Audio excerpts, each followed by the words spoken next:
কোন মুসলমান যদি রাজ্য সরকারকে সাপোর্ট করে নবীর হাদিস অনুযায়ী তার ঈমান থাকবে না, থাকবে না। বলছে রাজ্য সরকারকে সমর্থন করলে তার নাকি ঈমান থাকবে না।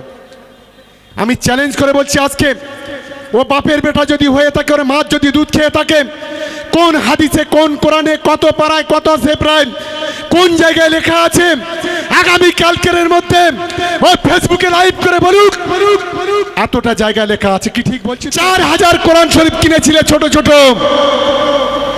বড় প্যাকেট করে ছোট ছোট কোরআন শরীফ নিয়েছে। 90% লোকের মাথায় তুলে দিয়েছিল আইএসএফ কে ভোট দেওয়ার জন্য। আর আমাদের লক্ষ্য আপনাদের আশীর্বাদ ভালোবাসা যদি থাকে, ভাঙড়ের মাটি থেকে আইএসএফ না কোনো ওই জঞ্জালটাকে আমরা উপড়ে ফেলবো, কেউ আটকাতে পারবে না, কারোর ক্ষমতা নেই আটকাবার। এটা আজকে চ্যালেঞ্জ করে আজকের ক্যানিং পূর্বের এই পবিত্র সন্ধিয়ার মাটিতে আজ আমি এখান থেকে বলে যাচ্ছি, আটকাবার ক্ষমতা নেই। ভাঙড়ের তৃণমূল কংগ্রেসের কর্মীরা তৈরি, ভাঙড় বিধানসভার মানুষ তৈরি। 5 বছর ভাঙড়টাকে অন্ধ করে দিয়েছে, ভাঙড়ে কোনো উন্নয়ন নেই। আর আপনাদের একটা কথা বলি, যারা টুপি মাথায় দিয়ে মিথ্যা কথা বলে তারা সাপের চাইতে ভয়ঙ্কর। এই নৌসাদার আব্বাস 2 দালাল ফুরপুরা থেকে এসে ফুরপুরাকে ঢাল করে আজকের প্রতিদিন মিথ্যা কথা বলে।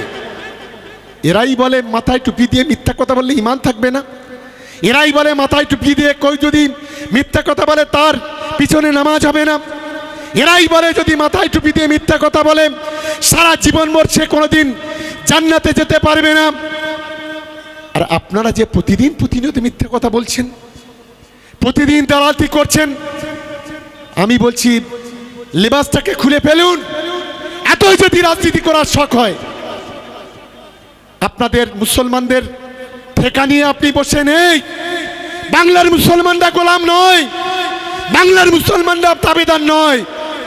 আমার এখানে সব মুসলিম ভাই বোনেরা বসে আছেন, হিন্দু ভাই বোনেরা বসে আছেন। বলছে রাজ্য সরকারকে সমর্থন করলে তার নাকি ঈমান থাকবে না। আমি চ্যালেঞ্জ করে বলছি আজকে, ও বাপের বেটা যদি হয়ে থাকে, ওর মা যদি দুধ খেয়ে থাকে, কোন হাদিসে, কোন কোরআনে, কত পারায়, কত সেপ্রায়, কোন জায়গায় লেখা আছে, আগামী কালকের মধ্যে ও ফেসবুকে লাইভ করে বলুক এতটা জায়গায় লেখা আছে। কি ঠিক বলছি তো নাকি? আমাদের ছেলেরা দালালতি হচ্ছে, দালালতির জায়গা পাও না, বলে আমার নামে দরুদ পড়তে হবে। একটা জালিম, একটা কাফের, একটা বেঈমান, একটা বিশ্বাসঘাতক, একটা মির্জাফর, যে আজকে সংখ্যালঘুদের রক্ত নিয়ে ছিনিমিনি খেলা করার চেষ্টা করছে, বিজেপির হাতটাকে শক্তিশালী করছে। যে বিজেপি উত্তরপ্রদেশের যোগী রাজ্যের সরকার আমাদের লোকেরা নামাজ পড়লে তাদের কান ধরে উঠবোস করে, যে বিজেপির পুলিশ দিল্লিতে রাস্তায় নামাজ পড়তে দেয় না, যে বিজেপির পুলিশ কে কি খাবে, কে কি পড়বে তারাই ঠিক করে দেবে, সংখ্যালঘুদের অত্যাচার করবে, মুসলমানদের উপর অত্যাচার করবে। আর তার তাবেয়ারি করছো, দালালতি করতে লজ্জা করে না? আমি ক্যানিং পূর্বের সংখ্যালঘু ভাই বোনেরা যারা আছে, আমি একজন মুসলমান, আমি একজন মুসলিম পরিবারের সদস্য, আমি অনুরোধ করব সকলকে, এই দালাল হটাও, বাংলা বাঁচাও, এই স্লোগানটা তুলতে হবে আমাদের। আর ক্যানিং পূর্ব থেকে আইএসএফ বিজেপি হটাও, বলো আইএসএফ বিজেপি হটাও, আইএসএফ বিজেপি হটাও, দালাল হটাও, ধর্মের কালোবাজারি হটাও, ধর্মের কালোবাজারি হটাও, বাংলা বাঁচাও। এই যে ধর্মের কালোবাজারি গুলো আজকে যেভাবে ধর্মটাকে সামনে নিয়ে দালালতি করছে, এদের বিরুদ্ধে আমাদের রুখে দাঁড়াতে হবে। আমি বলি, বিজেপি বলি আর আইএসএফ বলি একই পয়সারে পিঠার পিঠ। তুমি ঘুঘু দেখেছো, তোমরা এখন ফাঁদ দেখোনি? বলে না দেখবি আর জ্বলবি, লুচির মতো ফুলবি, দেখো না সবে তো শুরু। ভোট যত আসবে তৃণমূল কংগ্রেসের কর্মীরা তত বেশি গর্জে উঠবে। কোথায় যাবে একটু হিসাব করে রেখে দাও, এটা মাথায় রাখবেন। 21-এ অনেক ধান্দাবাজি করেছো, বলেছিলে জান্নাতের সার্টিফিকেট দেব, কজন জান্নাতের সার্টিফিকেট দিয়েছো? 4000 কোরআন শরীফ কিনেছিলে ছোট ছোট, বড় প্যাকেট করে ছোট ছোট কোরআন শরীফ নিয়েছে। 90% লোকের মাথায় তুলে দিয়েছিল আইএসএফকে ভোট দেওয়ার জন্য। আবেগের বশবর্তী হয়ে ধর্মের টানে আমার অনেক মুসলমান ভাইরা ভোট দিয়েছিল। কজন জান্নাতের সার্টিফিকেট পেয়েছেন একবার হাত তুলে জানাবেন? এরকম নরাধম কাপুরুষ আছে? যদি ভোট দিলে যদি জান্নাতের সার্টিফিকেট পাওয়া যায় তাহলে তো আর ভোট নামাজ রোজা হজ যাকাত করে দরকার নেই। তাহলে ওই খামে ভোট দিলে তো সব জান্নাতে চলে যাবে। অবাক হয়ে যাচ্ছি, এটা কি? এরা কারা? এরা বলে দাদা হুজুর নাকি 46টা ক্যান্ডিডেট দিয়েছিল। 1947 সালের 15ই আগস্ট ভারতবর্ষ স্বাধীন হয়েছিল। দাদা হুজুর কেবলা মারা গিয়েছিল 1939 সালে। ভাবতে পারেন মিথ্যা কথা? দালালটি বুঝতে পারছেন? আরে এই দালাল্লা বলে এসআইআর কোনো চিন্তা নেই। আমি বলছি কেন স্বাধীনতার 77 বছর পরে এসআইআর? কেন 10 জন মানুষ মারা গেল? কেন 10টা মায়ের কোল খালি হলো? এই আব্বাস আর নওশাদ দুই ভণ্ড। আজকে একজনকে বলি আমি আফ্রিকান ফাজা, ওই কেলেটা, আর একটা হাফ কেলেটার বলি ইন্ডিয়ান ফাজা।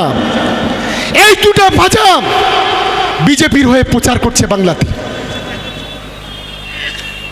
21 সালে 22টা ক্যান্ডিডেট দিয়েছিল, 21টা জামানত জব্দ হয়েছে।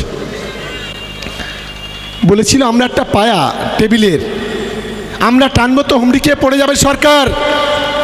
একটা জিতেছিল। এবারে আমাদের শপথ, যতই কোটি কোটি টাকা দাও ভাঙড়ের মানুষের, বিজেপির কাছ থেকে যত টাকা নিয়েছো শেকড়টাকে ভাঙড় থেকে ওপড়াবো ওপড়াবো ওপড়াবো, কেউ আটকাতে পারবে না, এটা মনে রাখা উচিত। আর আমি ক্যানিং পূর্বে বলি, যারা গাদ্দার দুটো একটা আছে, বিরোধিতা করতে হয় আমাদের কাজ সরাসরি বিরোধিতা করুন, কোনো আপত্তি নেই। আমরা কোনো গাদ্দারকে দলে রাখতে চাই না। গাদ্দারের সঙ্গে কোনো সম্পর্ক নেই। কি আমার সঙ্গে ছেলেরা একমাত্র জোরে বলবেন তো? গাদ্দারের সঙ্গে কোনো সম্পর্ক নেই তো? গাদ্দার আমাদের দরকার নেই। ভাঙড় কালিয়ার গাদ্দাররা হুঁশিয়ার হয়ে যাও, অনেক করেছো। 21 সালে পার্টিটাকে বিক্রি করে দিয়েছিল আইএসএফ এর। কোন গাদ্দার বেঈমান 1 কোটি টাকার বিনিময়ে টিকিট চেয়েছিল ভাঙড় বিধানসভাতে। আর এক গাদ্দার বেঈমান শুধু ভাঙড় নয়, ক্যানিংটাকে হারাতে চেয়েছিল।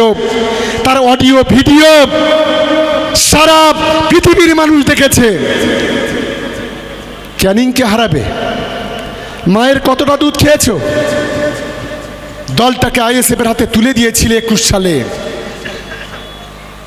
হাতের দিকটা আমি যখন ভাঙড়ে গেলাম, আমাদের কর্মীদেরকে শুনে অবাক হলাম। ডেকে ডেকে বলা হয়েছে মমতা বন্দ্যোপাধ্যায়কে শিক্ষা দিতে হবে, অভিষেক বন্দ্যোপাধ্যায়কে শিক্ষা দিতে হবে, তৃণমূল কংগ্রেসকে হারাতে হবে। ভাবতে পারছি না। আমাকে ক্যান্ডিডেট করতে হবে, টিকিট দাও, না হলে আমি বিরোধিতা করব। ভোট এলেই বাজার গরম করে দেওয়া, খুব লাভ হবে না। ভাঙড় বিধানসভা তৃণমূল কংগ্রেসের কর্মীরা এখানে দেখছি অনেকেই আছে, অনেক নেতা আছে। এখানে মমিনুল ভাই আছে, মহসিন আছে, মহসিন ভাই আছে, খোকন আছে, এখানে আমাদের সাবিরুল আছে, এখানে আমাদের আইনাল ভাই আছে, রফিক আছে, এখানে আমাদের আলিনুর আছে, এখানে আমাদের আজিজুল আছে, কৌশিক আছে, সামিম আছে, আমাদের খয়রুল আছে, আমাদের মিজানুর কামরুল থেকে শুরু করে, আমাদের মুজাফফর পিন্টু থেকে শুরু করে, রাজু থেকে শরীফুল থেকে শুরু করে, ভাঙড় বিধানসভার বাঘা বাঘা নেতৃত্ব আজ এখানে বসে আছে। আমরা 23 তারিখে এক ঐতিহাসিক সমাবেশের ডাক দিয়েছি ভাঙড় বিধানসভায়। আজকে যেমন 16 তারিখ, আজকে যেমন রবিবার, সামনে রবিবার ভাঙড় বিধানসভাতে আমরা ডাক দিয়েছি।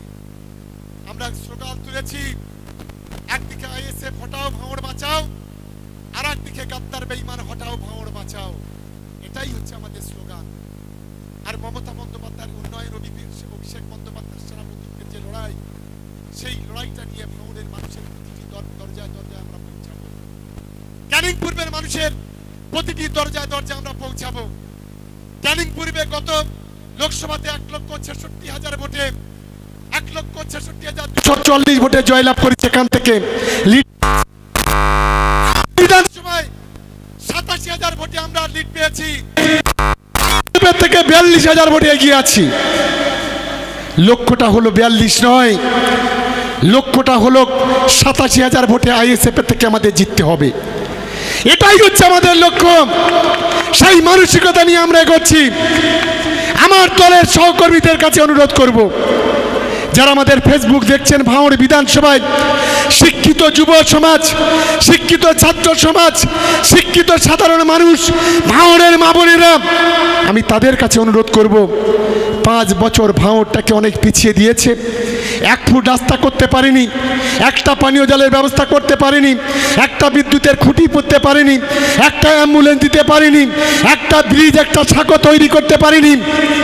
শুধুমাত্র ভাঙড়ের মানুষকে বিভ্রান্ত করার জন্য নানান ধরনের চক্রান্ত করেছে। আর আমি ক্যানিং পূর্বের মানুষের কাছে বলি, 21 সালে যখন আমরা 1 লক্ষ ভোটে জেতার স্বপ্ন দেখেছিলাম, তখন এই ভাঙড়ের কিছু বেঈমান বিশ্বাসঘাতক আইএসএফের নেতারা, তারা ভিতর থেকে ছুরি মেরে আমাদের 54,000 55,000 আটকে দিয়েছিল। 21 সালে যে বেঈমানি করেছে তার বদলা সুদে আসলে কোড়ায় গন্ডায় নিতে হবে। ভাঙড়কে তৃণমূল কংগ্রেসকে জেতানোর জন্য সকলকে আমাদের ঝাঁপিয়ে পড়তে হবে। সেটাই হচ্ছে আমাদের লক্ষ্য। আমি আমার পিতৃতুল্য মানুষ যারা আমার সামনে বসে আছেন 200 জন, আমি তাদেরকে ধন্যবাদ জানাবো। আপনারা শুধু আশীর্বাদ করুন, দোয়া করুন। দিদির অনুপ্রেরণা, অভিষেক বন্দ্যোপাধ্যায়ের সেনাপতিত্বে আমরা লড়াই করছি। দিদির ভালোবাসা, স্নেহ, মায়া, মমতা, অভিষেক বন্দ্যোপাধ্যায়ের স্নেহ, মায়া, মমতা নিয়ে আমরা লড়াই করছি। আমাদের আত্মবিশ্বাস, ক্যানিং পূর্বের মাটিতে, ভাঙড়ের মাটিতে তৃণমূলের বিজয় পতাকা দপদপ করে উড়বে। কেউ আটকাতে পারবে না, যতই চেষ্টা করুক না কেন, ওদের আটকাবার ক্ষমতা নেই। সেই লড়াইটা আমাদের চলবে আগামী দিনে। তাই সকলকেই দলের পক্ষ থেকে আজকের এই মিটিংয়ে উপস্থিত হওয়ার জন্য ধন্যবাদ, অভিনন্দন, ভালোবাসা, নমস্কার, প্রণাম, সালাম, শ্রদ্ধা জানিয়ে আমার বক্তব্য শেষ করছি। জয় বাংলা, জয় বাংলা, জয় বাংলা। মমতা ব্যানার্জি, অভিষেক ব্যানার্জি, অভিষেক ব্যানার্জি, তৃণমূল কংগ্রেস, তৃণমূল কংগ্রেস, বন্দে মাতরম। বন্দে মাতরম। আমাদের সংগ্রাম চলছে, চলবে। তৃণমূলের সংগ্রাম চলছে, চলবে। ছাত্র যুবর সংগ্রাম চলছে, চলবে। মহিলাদের সংগ্রাম চলছে, চলবে। খেটে খাওয়া মানুষের সংগ্রাম চলছে, চলবে। আইএসএফের বিরুদ্ধে তৃণমূল কংগ্রেস লড়ছে, লড়ছে, লড়বে। বিজেপির বিরুদ্ধে তৃণমূল কংগ্রেস লড়ছে, লড়ছে, লড়বে। দাঙ্গাবাজদের বিরুদ্ধে তৃণমূল কংগ্রেস লড়ছে। লড়ছে, লড়বে। লড়াই লড়াই লড়াই চাই, লড়াই, লড়াই, লড়াই চাই। লড়াই লড়াই লড়াই চাই। লড়াই, লড়াই, লড়াই চাই। দাঙ্গাবাজরা হুঁশিয়ার, হুঁশিয়ার, হুঁশিয়ার, বিজেপি হুঁশিয়ার, হুঁশিয়ার, হুঁশিয়ার, আইএসএফরা হুঁশিয়ার। হুঁশিয়ার, হুঁশিয়ার। বন্দে মাতরম। বন্দে মাতরম। তৃণমূল কংগ্রেস জিন্দাবাদ, জিন্দাবাদ, জিন্দাবাদ, মমতা ব্যানার্জি জিন্দাবাদ, জিন্দাবাদ, জিন্দাবাদ, অভিষেক ব্যানার্জি জিন্দাবাদ। জিন্দাবাদ, জিন্দাবাদ। আমাদের সংগ্রাম চলছে, চলবে। কন্যাশ্রী সংগ্রাম, চলছে, চলবে। রূপশ্রী সংগ্রাম, চলছে, চলবে। খাদ্য সাথীর সংগ্রাম,